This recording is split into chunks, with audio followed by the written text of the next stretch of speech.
I'd rather you have a strong network versus a lot of money, right?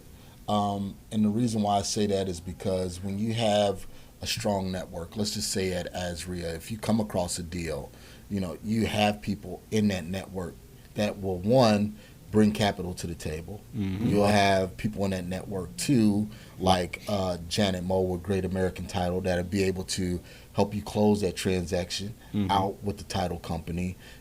Three, you can have lenders if needed. If your buyer needs a lender, you may be able to contact the lender and say, hey, here's a capital partner or a hard money lender that you can use. So I would rather you build up the sweat equity in building your relationships versus trying to build up your war chest for money. Yeah, everyone wants to help. That's what I noticed, and I really think real estate investing, especially here in Arizona, I feel it's always been an abundant mindset in the real estate investing community. So to sum up real estate investing, and when people say no money, I just say real estate takes money, but it just doesn't have to be yours. Yep.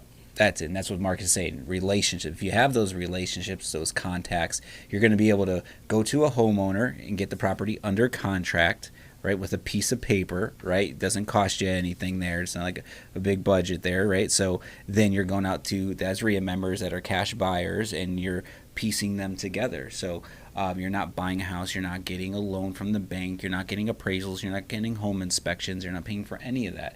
So if the buyer's smart enough to understand and do their own due diligence, that they're willing to put $5,000 non-refundable, no inspection, just based on their resources and their knowledge of the neighborhood and the house, and they'll understand that that price is right. So, no, little to no money, but you know what? You'll actually spend money on education. You will.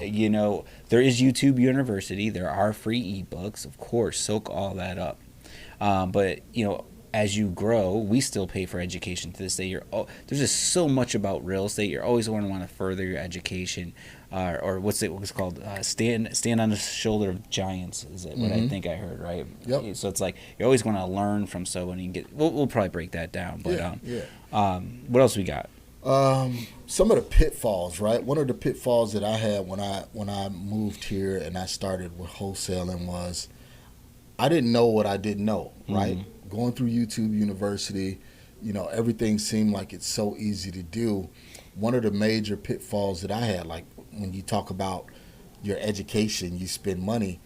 I spent money and I lost money on my first couple of deals because I didn't know what I didn't know, and I didn't have that person that I can lean on in order to tell me what I didn't know. So one of the pitfalls that I believe is you try and go out there and do it on your own. You try and be the lone ranger, the solopreneur, the lone wolf, and try and get a deal, and you find yourself in trouble.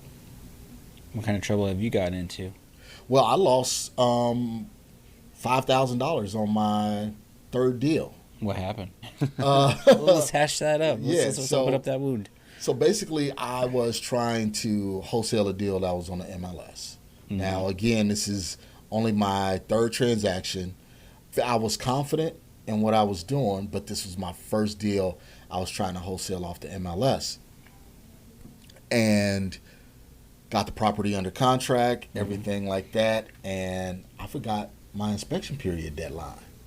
So the partner that I was working with put the $5,000 up. We had the inspection deadline, and we was a day late on canceling the contract because we couldn't find a buyer for that property. And this was, man, I wish I would have bought that property myself if I had the money, because it's probably about $4 million now. Yeah, I bet. Yeah, but because I didn't know how important that inspection deadline was, I lost $5,000 of my partner's money. So the next few deals I had to do after that, I had to make sure I paid that $5,000 back. Wow.